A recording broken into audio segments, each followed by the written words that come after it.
Good afternoon, everyone, and welcome to the Friday Renaissance Society Forum. We're fortunate today to have Adam Steinhauer, who is the editor-in-chief of the Sacramento Business Journal. His topic today is going to be taking the pulse of Sacramento's business scene in the era of COVID. Now, Adam Steinhauer has been a journalist for almost 30 years with an emphasis on issues of business, finance, and economics. Before coming to Sacramento back in 2016, Adam was West Coast editor of the financial publication The Deal. He also reported for various news outlets, including Bloomberg News for the Las Vegas Review-Journal. Today, Mr. Steinhauer will be discussing the business climate here in the Sacramento region during this time of the COVID pandemic.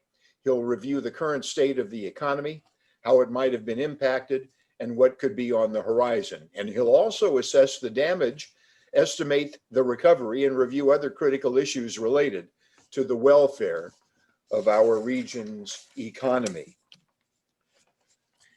We'd like to mention a couple of things that you are probably aware of, and that is today's presentation is being recorded and can be accessed by going to the Renaissance Society Forum channel on YouTube.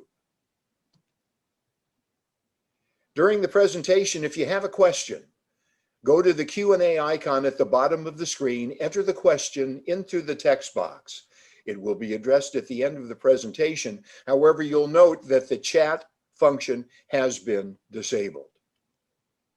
Now, if you'd like, you may disable or enable closed captioning by going to the live transcript icon at the bottom of the screen, where you can also adjust the size of the subtitles if you like. And so, may I introduce to you, we're very fortunate once again to have the editor-in-chief of the Sacramento Business Journal, Adam Steinhauer. Mr. Stein. Thank you, Bob. And first of all, I do want to thank the Renaissance Society for inviting me today. For those of you not familiar, I want to talk a little about the organization I'm here representing first. The Sacramento Business Journal has been publishing in town for 38 years. We are have a little bit of a different focus than the B or the TV stations or the other media outlets you might be more familiar with. Our purpose is basically to inform business decision makers, keep them up to date on things happening in town, help arm them with advice to make better business decisions, help them make money, avoid losing money, and benefit their careers. So in that role, it's been an interesting year, to be sure. Prior to March, probably our biggest stories on any given day were about either new commercial real estate projects or new business openings or expansions, or the opposite, closings or cutbacks or things not happening. And then as I'm sure those days were strange for all of us, but in a very short period of time, it seemed like suddenly the NBA season was shut down, and with that, immediately the stay-at-home order started to take effect, and businesses shut down, and downtown, where we're located, started clearing out. From that day on, for a period of months after that, we were very focused on the shutdowns, the state and the county's rules regarding shutdowns, and what businesses could and couldn't do in terms of welcoming customers. And then when the federal government rolled out the Paycheck Protection Program, we were very focused on the specific rules for that, which for a while there seemed to be changing on a near daily basis. And we were telling a lot of stories about individual businesses and companies' experience with that, along with other relief programs from the state and the local governments. Now that we're coming out of it, we were getting into a little more of a normal routine of looking at what is the outlook for local businesses, how things are likely to play out with the opening. A lot of things already through the pandemic have played out differently than we all anticipated they would at the start, with some parts of the local economy holding up better than we thought they would have, and some parts even benefiting. And along with that, with some trends we've all adopted that might or might not be long-term and have pretty big long-term ramifications. But at the same time, the pandemic has also exacerbated some problems that the Sacramento region in particular was already contending with. And it may also create some new ones with long-term implications that at this point are hard to anticipate how they're going to play out. So another thing about the Sacramento Business Journal, we are part of a chain of a company called American City Business Journals, which publishes more than 40 local business publications around the U.S. As I was invited here, I looked back at a project that all of the American City Business Journals publications did a few weeks back. In business strategy, there is something they refer to as a SWOT analysis of the business. It's an acronym that stands for strengths, weaknesses, opportunities, and threats. And our parent company at ACBJ asked each of us to do a SWOT analysis of the local business scene in each of our markets. So we did a special publication of the Sacramento Business Journal, looking at basically a SWOT analysis of Sacramento as it stands for small businesses here. And as we did that exercise, it was interesting. A lot of these things are kind of two sides of the same coin. A lot of our strengths are also potential threats, and a lot of weaknesses are also opportunities to overcome. So I guess I'd like to jump into a little bit of the analysis I did of that, and that we did of that, of what are the Sacramento region's strengths coming out of the pandemic, what are its weaknesses, what are the opportunities, and what are the threats. So, first of all, in terms of our strengths, I think the Sacramento region did benefit from something that's been seen as a weakness here for some time, and that's the region's reliance on the state of California as an employer. Going into the pandemic, it was, of course, anticipated that there would be a big deficit, and with that, very likely job cuts of the state government workforce. That didn't happen, as probably most of you know. The state of California's tax base is more than a lot of other states dependent on the stock market and high-end earners, and somewhat counterintuitively against what most of us expected to happen. I think the stock market has boomed over the last year. As a result of that, this year's state budget is proposal is $20 billion larger than last year's and includes a $15 billion surplus. So that's been a benefit to the Sacramento region. Another big industry here that we were fortunate to have when, a lot of consumer-facing businesses were shutting down as they couldn't welcome customers inside. Sacramento, a big presence here is, of course, our food and our agriculture technology industries. There were some short-term disruptions to those businesses as local farms lost markets with things such as school lunch programs. But overall, people need to eat, and they continue to do so. A current trend in the region is almonds are a big region in the Northern Central Valley and the Sacramento Valley in particular. This is one of the only places in the world where they grow. We have done some stories recently, looking at almond orchards as an investment class, and there are some big commercial real estate brokers in town who are diversifying into buying almond orchard. It's a thing that it's a wealth creator that will continue regardless what happens public health wise, it seems. At the same time, UC Davis is an important incubator of technology to benefit agriculture. And a lot of the businesses that come out of Davis and out of the technological ecosystem in that part of the region continue to do really well. There's no reason their business would have been particularly slowed down by the pandemic that kept us all home. Companies like Marone Bioinnovations, Davis-based company that's making organic replacements for chemical pesticides and other farm chemicals. Their stock price more than doubled over the last year as they kept rolling, advancing their products into the market. There are companies like Unfold, a newly launched company that is breeding vegetables meant to do well in vertical farming and indoor settings. They're newly startup with $30 million in backing from Bayer's agricultural division and from an Indonesian firm called Temasek that's kind of a worldwide investor. And there will be more companies like that we expect coming out of Davis and the agricultural technology industry. An unexpected strength, again, coming out of the pandemic, as most of you are probably conscious of, is the housing market.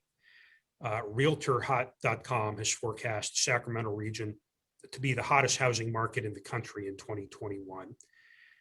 The reasons for that are pandemic related. The work from home policies adopted by a lot of companies in the tech, by a lot of companies in general, are allowing people to change where they live and work from there.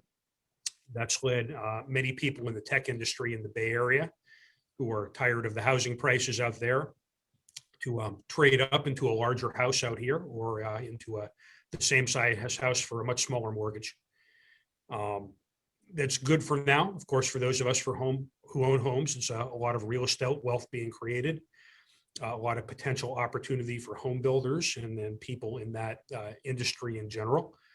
But like a lot of these things, it's a two-sided coin. We are already, not relative to the Bay Area, but to most of the country, had an affordability problem already and a homelessness problem, and this could also exacerbate that. So more on that later, but at the moment, I would count it as a strength in terms of the wealth it's creating and the opportunity.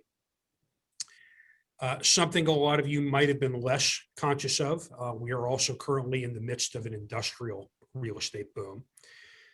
There are projects like McClellan Business Park on the site of the former Air Force Base, Metro Air Park, which is off the freeway out towards the airport. You might recall a couple of years ago, Amazon built a very big distribution warehouse out there. That's kicked off a lot of other construction. They are building hundreds of thousands of square feet currently at McClellan. The industrial property vacancy rate in town is currently less than 4%.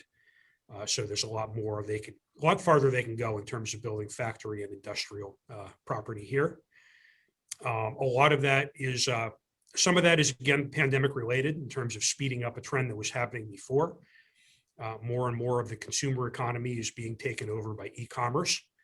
That of course involves less shopping center property and more warehouse property to store those things you buy on Amazon before they ship them out to your house. So more and more property is going to be needed for that. And to a lesser degree, another thing that's contributed to that is also the legalization of recreational cannabis a couple of years ago. And that's another industry that seems to have kept going and by some people's telling has also benefited during the pandemic. It's an industry that uses a lot of industrial real estate for growing cannabis and also for manufacturing of cannabis related products such as edibles, vape devices and that sort of thing. So those are the areas I would count as our strengths coming out of the pandemic. Excuse me. Going into weaknesses. And again, this was a weakness coming into the pandemic. Sacramento has one of the larger racial wealth gaps among larger cities in the country. The Brookings Institution, which studies local economies, ranks Sacramento 31st out of the 53 largest metro areas in the U.S. For racial inclusion in its economy based on factors such as difference in unemployment rates between the white population and communities of color and differences in median wages.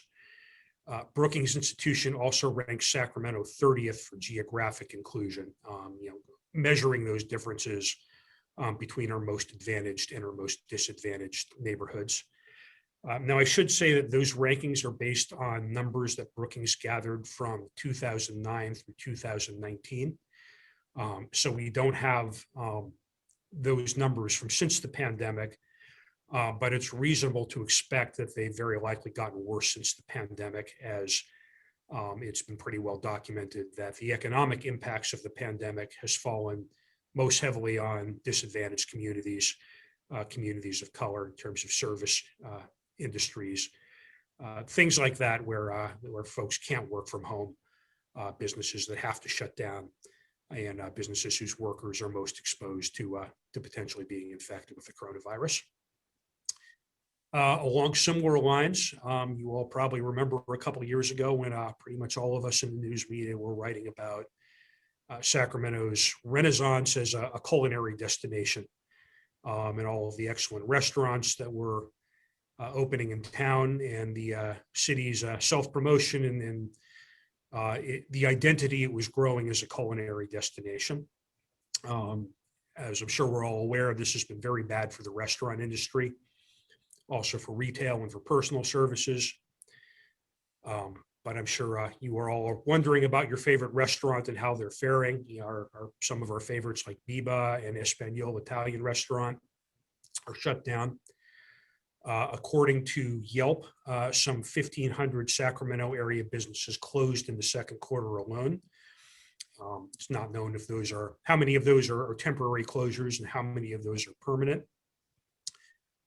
Much of this we probably won't know in terms of how much of this is permanent until the economy is fully reopened. There's a lot of this that we don't have very good transparency on. We had a cover story in the print edition of the Business Week about the commercial real estate industry and the surprising lack of distress in the commercial market in terms of properties being seized by banks and falling into foreclosure and so forth. There's been very little of it. A lot of that we think stems from deals basically that tenants and landlords struck. The tenants or the landlords don't want to evict everybody. That's not in their interest, even if some of their folks are not paying full rent. So once everybody's back in business, we don't know what it's going to look like when those deals unwind, when those landlords start asking for full rent or start asking for back rent. So it's possible there could very well be another shoe to fall in terms of restaurant closures and similar things. Another weakness, of course, is homelessness. More than 11,000 people were homeless in Sacramento County at some point in 2020, according to Sacramento Steps Forward, which is a group that the county contracts with to, among other things, keep count of our homeless population. Again, we don't have great transparency into how this might have been exacerbated by the pandemic. But of course, there has been this housing boom that's resulted in rising rents. As of March, rents in Sacramento County were up 7.3% year over year, according to the research from Yardi Matrix. That was the second highest increase in rents of any metro area in the country. One would tend to think that could not possibly be of help to our homeless situation. The last weakness I would want to highlight is what a lot of folks in the business community will talk to you about is the business climate in California relative to other states. California has the top personal income tax in the nation at its top rate. Real estate developers complain about it being harder to build here than other places because of laws like the California Environmental Quality Act that make it easier to challenge real estate projects. There are also things like Assembly Bill 5 passed before the pandemic, which has created a lot of change in terms of different employers' relationships with employers in terms of whether they have to be salaried employees or whether they can be contract. Basically required a lot of people at contract relationships to become employees and therefore be eligible for benefits and that sort of thing. Excuse me. There, Texas, most notably, but also other states, have made it a part of their economic development strategy to actively try to recruit companies away from California. So I'll be speaking more to that later in the threats portion of this analysis. So, but moving on, we also have some interesting opportunities coming out of all of this. A project that got started before the pandemic and that is not slowed down is UC Davis's Aggie Square development. For those of you not familiar, that will be a satellite campus and private commercial development in the region along Stockton Boulevard near UC Davis Medical Center. It's basically going to be a Sacramento City satellite campus of UC Davis. That is a $1.1 billion project. It's supposed to eventually include over 1 million square feet of research, commercial space and wet lab space. And wet lab refers to research laboratory for bio sciences, basically for ag tech and biotech. It's something that there's been a shortage in the region of past, and that our economic development officials talk about as being an obstacle to getting new companies to come to town, is the shortage of wet lab space. A potential obstacle to the project was recently removed. The city agreed to set aside up to a $50 million fund for affordable housing in the Oak Park neighborhood, not far from Aggie Square. There had been some opposition to this project because of concern that about the thousands of high-paying jobs it could have potentially bring into the area without creating a lot of new housing. The concern had been that basically this would lead to a development of high-end housing, an increase in rents in relatively working-class Oak Park neighborhood, pushing folks out, exacerbating our housing affordability problem, potentially our homelessness problem. So there is this $50 million fund for affordable housing. In exchange for this being set up, some community groups that had been suing to stop the project have agreed to stop their opposition. So some of the Aggie Square projects so far include a new rehabilitation hospital to operate, cooperating with UC Davis. That's going to be operated by Kindred Healthcare out of the Southeast. The chef Alice Waters is also setting up something called the Alice Waters Institute for Edible Education for study of food and related matters. Another opportunity, moving on from that, and probably related also to a lot of the health research they already do at UC Davis Med Center. The largest private industry in Sacramento is healthcare. And this has been a hard time for the healthcare industry in a lot of ways. There's the big health systems, including Sutter Health, based in Sacramento, reported quarterly losses of hundreds of millions of dollars early on in the pandemic, as they were ramping up for the COVID patients, basically, and had to expand their intensive care and staff up and make sure their staff were outfitted with protective gear that they weren't necessarily ready with going into this. But this has also caused a lot of innovation in healthcare. There was a lot of venture capital and optimism about the future of telehealth before this. Now with the pandemic, a lot of us, of course, were reluctant to go to a healthcare setting. So this has accelerated probably development of telehealth ventures. That's a thing that will roll out. There are some local companies like STEM Express, who's mainly specialized in collection of stem cells and other medium for medical research. But they basically found opportunity during the pandemic as a provider of COVID testing services. So they recently bought a large new facility in Reno for a major expansion, and that's a locally based company out of Folsom. Now, separately a bit from the pandemic, but something that wasn't slowed down by it, and separately from ag tech, there are a lot of other technology sectors where Sacramento is developing a presence. There's a company based in Folsom called Powerschool. They make software basically to administer schools and school districts. They've had a long history. They were at one point a division of Apple. Apple spun them off. They were another point a division of textbook publisher Pearson. They're currently an independent company. They've been growing very quickly. The pandemic may have benefited their business some, as running schools remotely is, I think, has been a bit more technologically comprehensive. So that showcased their abilities, and they're now getting ready to go public.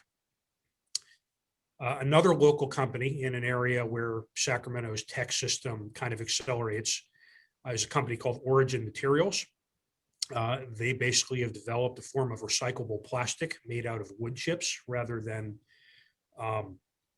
petrochemicals. They are getting ready to go public also through a merger with a publicly traded blank check company. But anyway, Origin Materials is one of numerous companies focused on climate change and basically developing a less carbon intensive economy. A lot of businesses like that in the region, and more on that later, but that's another future opportunity for Sacramento, which companies like Origin, which will have go public with a valuation in the hundreds of millions of dollars.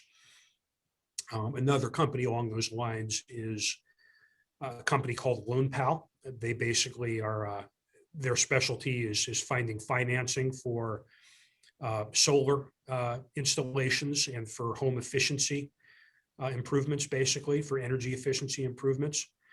Lone Pal, I would say, kind of straddles two different areas of tech between green tech and between financial technology. Financial technology has been another area of development in Sacramento. There's another company called One, which recently moved here and expanded rapidly. They basically provide online banking services. The Greater Sacramento Economic Council has basically identified financial technology as an important area of focus for development in the region's technological sector. And I should say Lone Pal recently raised hundreds of millions of dollars from a group of international investors. So those are all companies that are growing quickly and could have a big presence here as their headquarters, an important place in their different sectors. Another area of opportunity, and this is relating to the housing boom.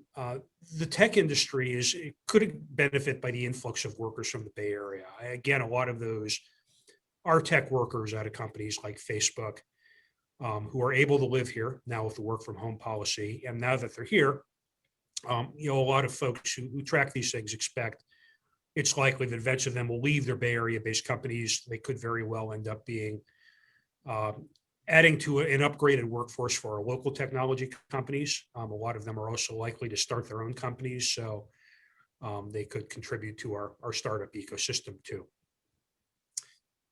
Another area of opportunity that our local economic development folks are focused on is new vehicle technology, either electric vehicle or autonomous vehicle. An institution just started up called the California Mobility Center. It's largely backed by SMUD with member organizations, including our hosts here at Sac State. Their purpose is to serve as a research center and a prototyping laboratory for new vehicle technology. Basically, this is an area that some of our economic leaders have chosen to focus on with the thinking that we could benefit as the state government capital, because if you are launching a new vehicle, you definitely need to interface a lot with the Department of Motor Vehicles and other regulators in the state. Excuse me. Companies so far involved with the Mobility Center include one called Zeus Electric Chassis that's developing chassis for electric trucks. One called Amply Power, which is providing charging stations for fleets, and one called DD Dinar, which is providing energy platforms for off-road electric vehicle fleets. So with that, I'll go into the last section of this are the threats to the economy. First of all, again, the lack of affordable housing.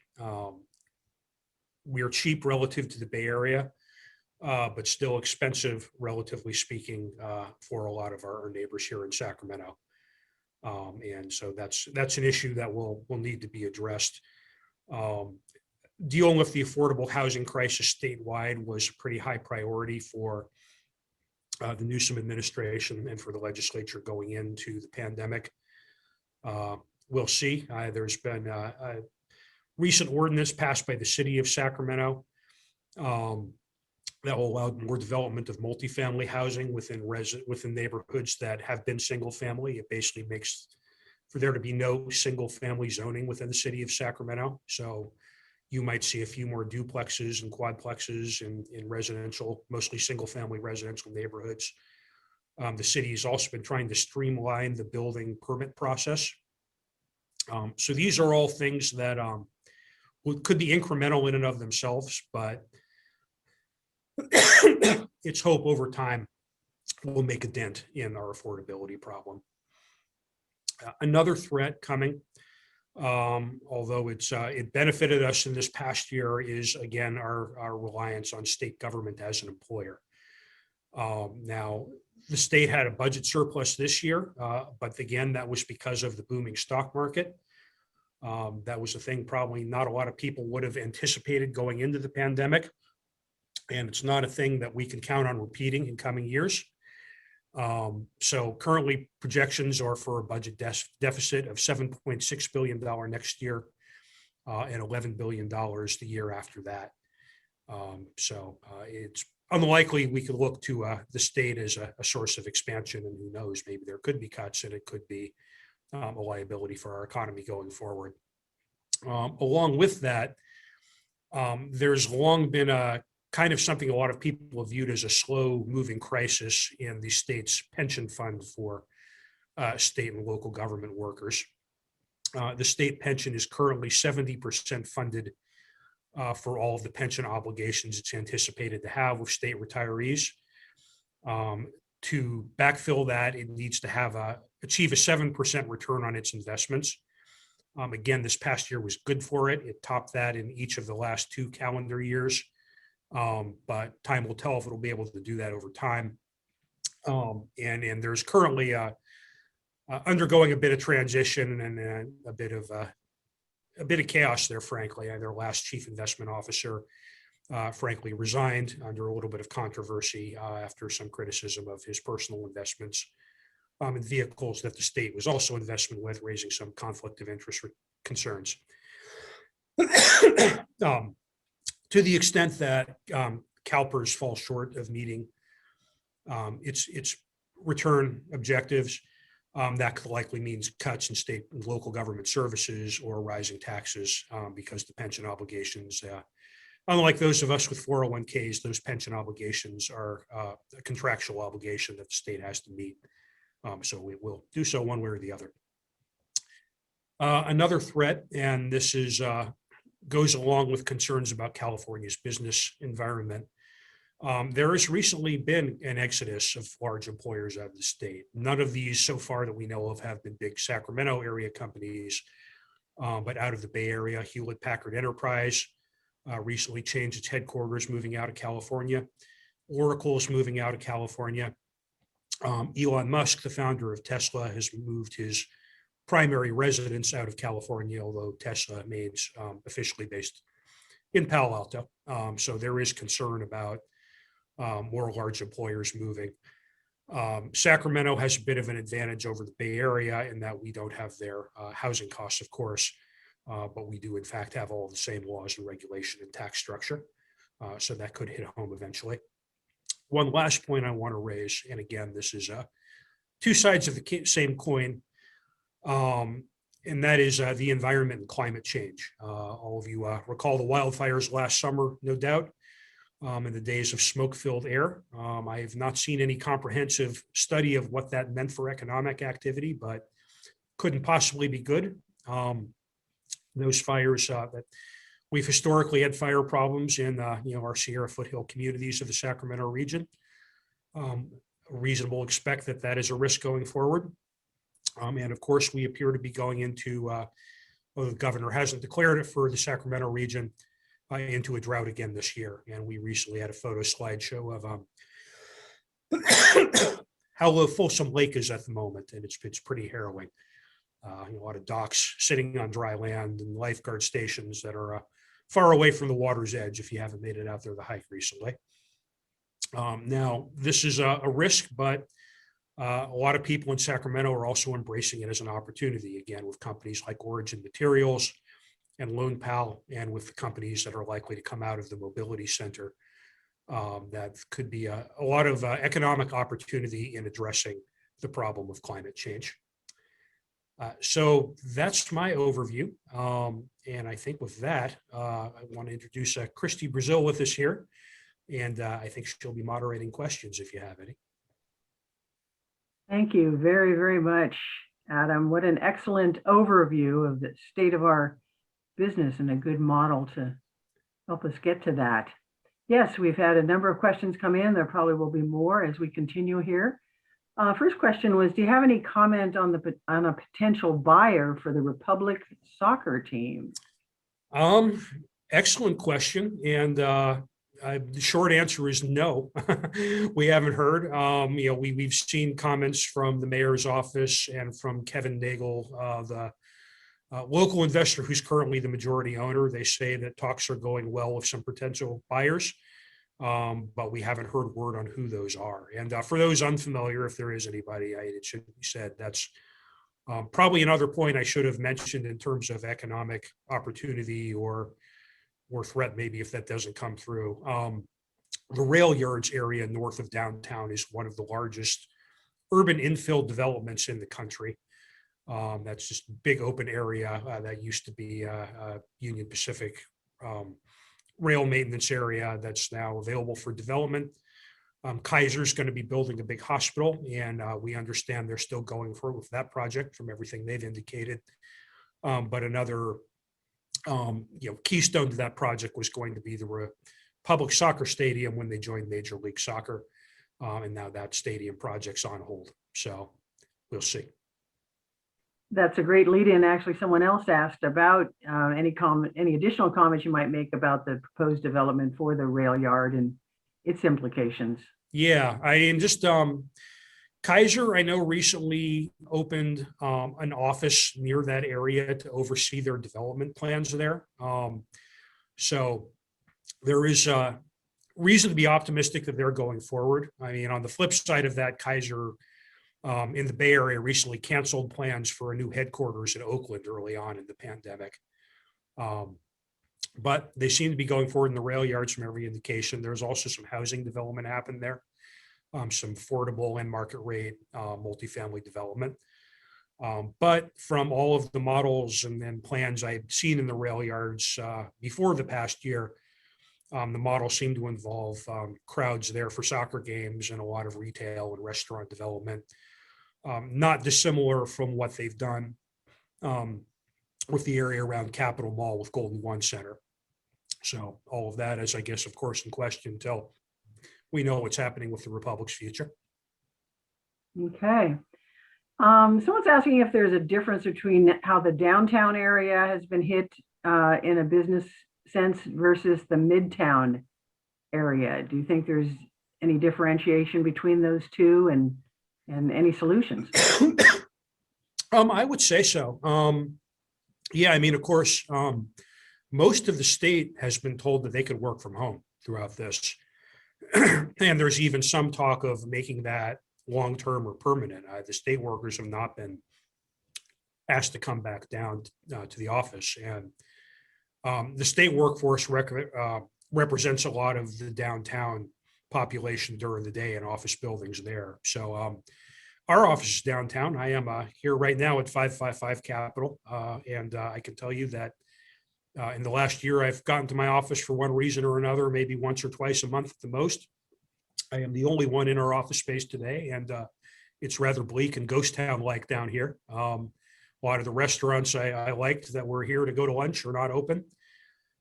Some number of months ago, the downtown partnership sent a letter to the city expressing concern about the homeless problem, basically, and expressing concern that it's gotten worse now that there is not a workforce downtown here that basically, basically it's homeless folks in isolation here. And I guess they expressed, not sure how to put it, I guess some concern about lawlessness, basically. We looked at police statistics, and there really wasn't a rise in arrests or anything like that to back that up over the last year. But nonetheless, people who are invested in downtown are really concerned about the atmosphere here. And another thing, just in terms of the outlook, and a lot of people are talking about, no one has a very good handle right now on how much of the work from home trend is permanent. A lot of us love it, a lot of us hate it. There are advantages to it in terms of work-life balance, but probably disadvantages to it in terms of collaboration at the workplace and dealing with people you ought to know face to face. So it's a big question mark of whether all this office space, how much it's going to be occupied, how much employers are going to decide it wasn't really needed after all, or whether everybody's going to be called back to the office. And that'll all, that's the future of downtown is what the answer to that question is. Actually, that's a nice segue into the next question is about the homelessness and businesses that have been discouraged. Do you think someone's asking if you think the city's headed in the right direction in terms of addressing the homeless or in-house problem? I won't opine as to whether the city is heading in the right direction. I I guess I will editorialize a little bit in that the urgency seems to be rising on the matter. It's a complicated issue. I don't know if any of us know exactly what the answer is. There's been some things they're doing that have made a dent in it. The state's Project Room Key and Project Home Key programs, which were initially developed to protect the homeless population from COVID by getting them into motel rooms, basically, for the time being. That seems to be evolving into a longer term or possibly even a permanent solution for some of the homeless crisis, although it's only a fraction of it. I think the last city council election, with the election of Mai Vang and Katie Valenzuela, I think that raised the priority of dealing with the homeless situation at the city level. And I think Mayor Steinberg has always declared this as one of his high priorities, although it's been a hard problem to solve, obviously. Do you know of any other cities in California that have been able to successfully address this issue? Someone else has asked that. I don't claim expertise on that area, but no, I'm not. I know I came across a statistic that we are, I believe, the third largest per capita city in the state or county, I believe, after LA County and San Francisco County, in terms of the size of our homeless population. It'll be interesting to watch what happens in Los Angeles. Again, we're not covering it, and I don't claim expertise on it, but I've read they're basically getting ready to invest billions in dealing with their homeless population there. And one would hope, if they have any success at all, that'll generate some ideas that could be implemented elsewhere. Okay, so on a lighter note, someone said, I guess when you were talking about origin materials, did you say plastic is being made from wood fiber? Wood chips, as I understand it, yeah. I don't claim to be well-versed in exactly what their technology is, but I do know investors are optimistic about it. They are going public at a valuation, and I hope I'm right. If I'm recalling correctly, somewhere close to $1 billion valuation. And they have partners in basically the food industry who are interested in them in terms of food packaging. Some of their investors include PepsiCo and Dannon. And they're based out of West Sacramento. Fascinating. That's a really interesting approach. I'd love to know more about that one. Yeah. Do you have any information about expansion of the light rail to the airport? Can't say I've heard much about that lately. I think the past year has been pretty difficult for RT, as it has been for transit systems nation and probably worldwide, I would think. So yeah, I can't imagine that's on their front burner right now, but I don't know. Henry Lee might make a good guess for you, the general manager of RT. He likes to talk about what they're doing, and he's interesting. So yeah. Are you aware of any business activity or changes happening for old Sacramento to grow and change its status? Yeah, that's another thing that we were writing a lot about going into late 2019. The city and the tourist authorities were kind of working on a sort of a rebranding of old Sacramento. Kind of a more modern approach, kind of a less of the, I guess you could say, the kitschy Old West theme that they've been doing. And they had come up with a new logo and kind of a new design aesthetic that they were getting ready to roll out, that along with a redesign of the I Street Bridge. Actually, was a lot happening going into all of this, heading into the pandemic, or along the riverfront. Along they're doing an Old Sac, the I Street Bridge. We're, I think, pretty close to opening what they were calling the Powerhouse Science Center. They recently changed its name to the Museum of Science and Curiosity in the river area. So a new science museum in town. So yeah, as soon as people are out and about and touristing and meeting in crowds again, I think there's a lot on the back burner ready to happen in Old Sacramento and in the River District in general. Gosh, Adam, you're absolutely psychic, because the next question was about the I Street Bridge and if it's on track for completion. I think you partially answered that. Anything else you want to add? It's a good question. Like I said in my opening, it's been a very strange year in terms of the rhythm of our news cycle. There were a lot of things that were really big news in late 1990 and the first couple months of 2020 that have been so submerged by all this life and death stuff. And frankly, I don't think we've written an update on the I Street Bridge since they unveiled their really interesting design for it.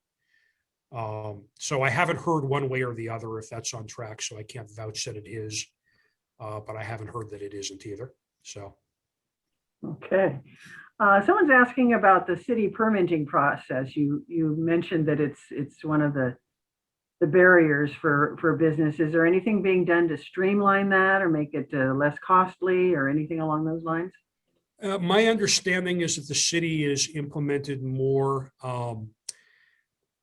what they call ministerial reviews for certain types of projects. Basically, you don't need to go before the planning commission or the city council anymore. A city staff member can sign off on your building permit. I apologize, I don't know the details of what specifically, where specifically that's been implemented, but I do know it has been a focus at the city to try to streamline that focus. And that's been something they've cited along with the things like the end of single family zoning. Basically, in terms of tackling the housing crisis, they're taking a lot of little pieces and hoping that together they'll add up to something substantial. And one of those pieces is the streamlining of zoning within the city limits. I was out walking the dogs the other day in the Curtis Park area, and I came across a sign that I didn't understand what the nomenclature was, and I read it more closely, and it was about that very thing of changing zoning and being able to allow single lots to have up to 6 residences or something like that. It was like, oh my gosh, no wonder people are paying attention all of a sudden. So yeah, and it's something that we had a cover story on that a month or two ago. It's something folks in the development community don't expect there to be a huge number of conversions of single family homes into quadplexes and things like that. Sacramento is the first city in California to implement that, and it's not been implemented. I believe it was Minneapolis was the first in the country to do it. For anyone concerned about their neighborhood changing drastically because of it, it doesn't appear that's likely to happen. But on the margins, it could make for a few more housing units. how about just the overall health and welfare of shopping malls and shopping centers? Big stores like Sears are leaving and other big anchor stores for malls. What's the projection for those? Not good. It wasn't good going into the pandemic, and it certainly hasn't improved now. You're correct. Sears is leaving Arden Fair. Those big chains are leaving. It's another big question mark is what the shopping mall of the future is going to look like. And they've been talking about things like shopping mall properties could be converted partly into housing. They could be converted partly into office space. There are things like co-working spaces opening up in malls, kind of rental office space for individual entrepreneurs. That's owning shopping malls would be a rough business to be in right now. There's a lot of change happening there. No kidding. So how do we compare to other cities in the rest of the country in terms of business climate, just in general? Do you have any sense of that? Yeah, I mean, I think Sacramento compares well relative to the rest of California, if nothing else, because the housing cost is such an issue, and even for upscale professionals in the San Francisco Bay Area and in Los Angeles. But again, all these things that business people complain about, that the reasons that companies are citing when they leave the Bay Area, we have all of those business laws too, in terms of the wage and hour laws like Assembly Bill 5 and then the California Environmental Quality Act. We have all of that. We have, and again, it's two sides of the same coin. We have very aggressive climate goals that are likely to bring about more rules to implement. So I guess if you were to ask a lot of people in the business community that are solely focused on the business climate, they would say that our business climate is not good relative to the rest of the country. But I mean, I should say that California has always kind of overcome that in the past in some ways in terms of our innovation, as being the home of Silicon Valley. And it's always been part of, at least for the 5 years I've been in town, it's been part of the local economic development strategy to include Sacramento within the innovation economy of the Bay Area. And I think we might be seeing some good examples of that in terms of the success of companies like Powerschool in Origin Material.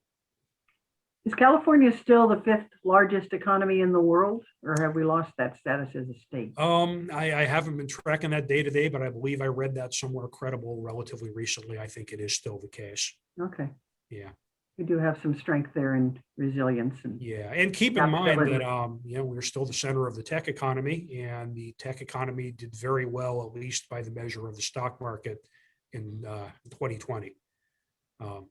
So that is a strength and an opportunity for California going forward. A friend of mine just told me this morning she found out her financial advisor had bought Zoom stock in December before the pandemic, so she couldn't be more happy. Oh, yeah. Zoom stock and bleach, I guess. She had no idea.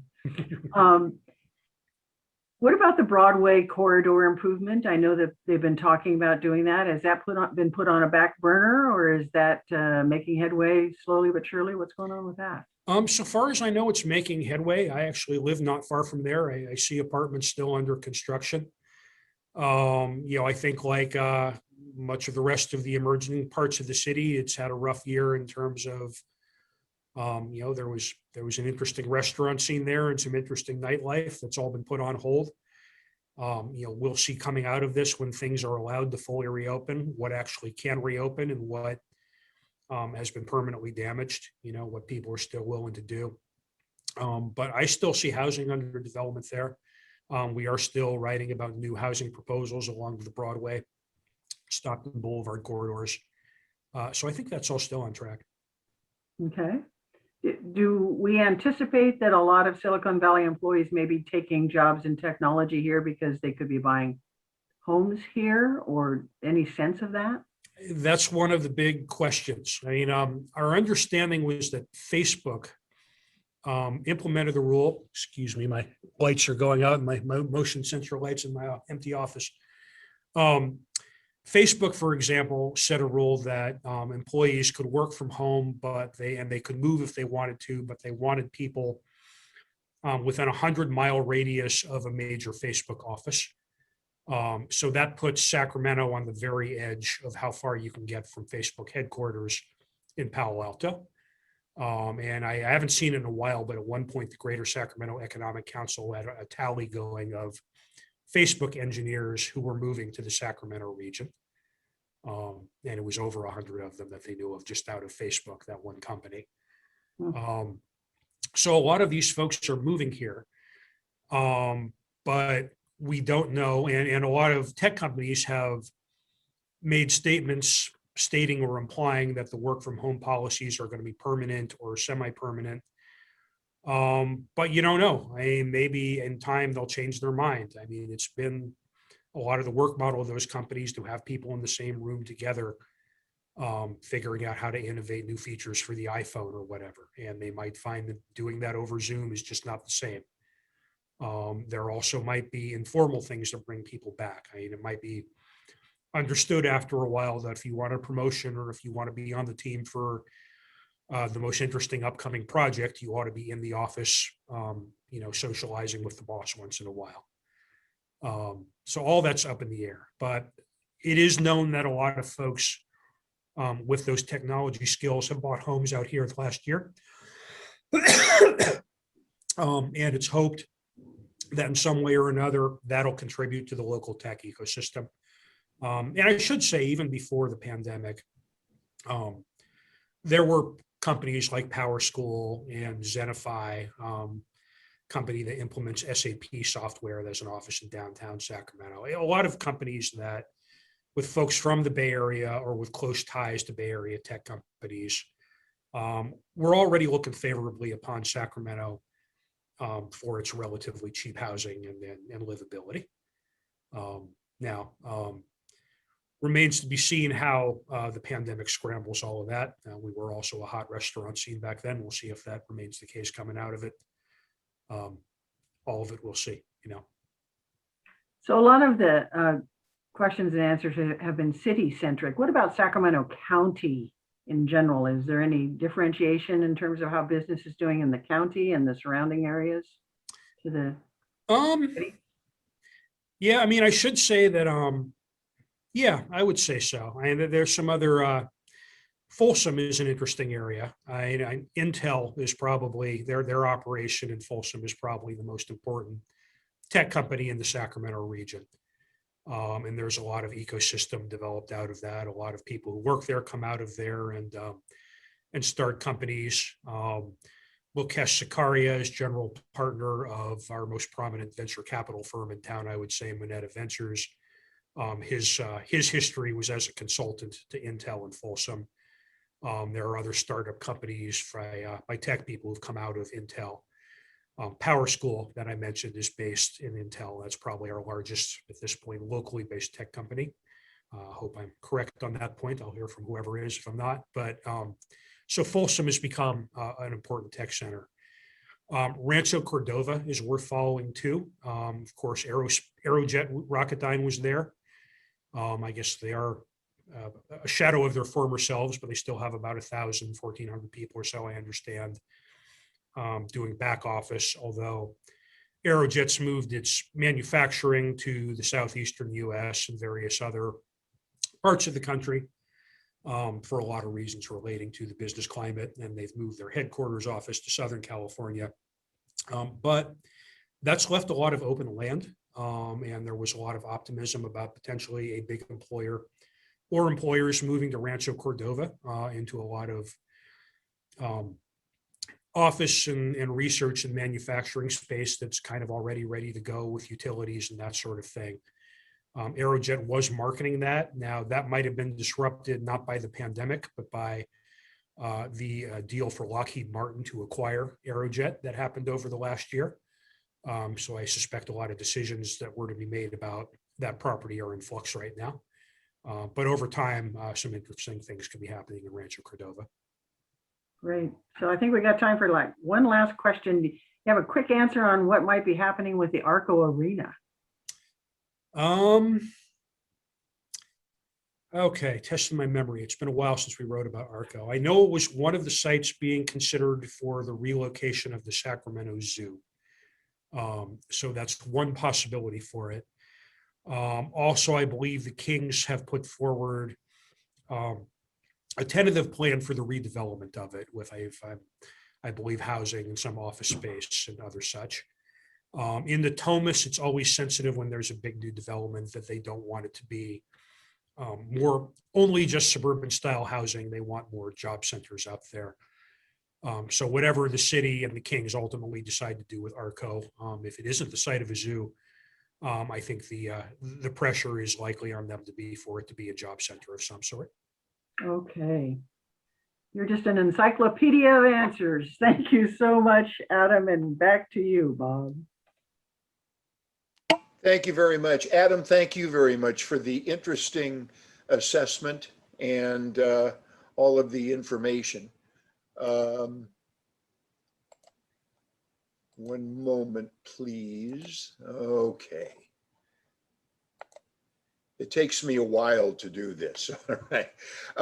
We certainly appreciate the time that you've taken with us today. And as a token of our appreciation, the Renaissance Society has made a $25 donation in your name to the Seth Nelson Emergency Grant Fund on behalf of those students in need of financial assistance.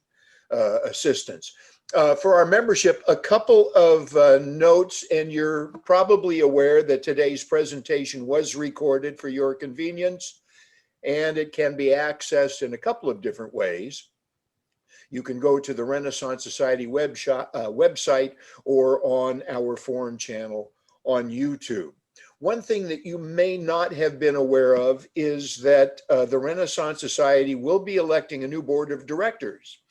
Now, we're asking that at least 33% of the membership participate with a vote. And so we would like to ask you to do so. While most voting will be done electronically, though, members without email will be provided with print ballots for their convenience.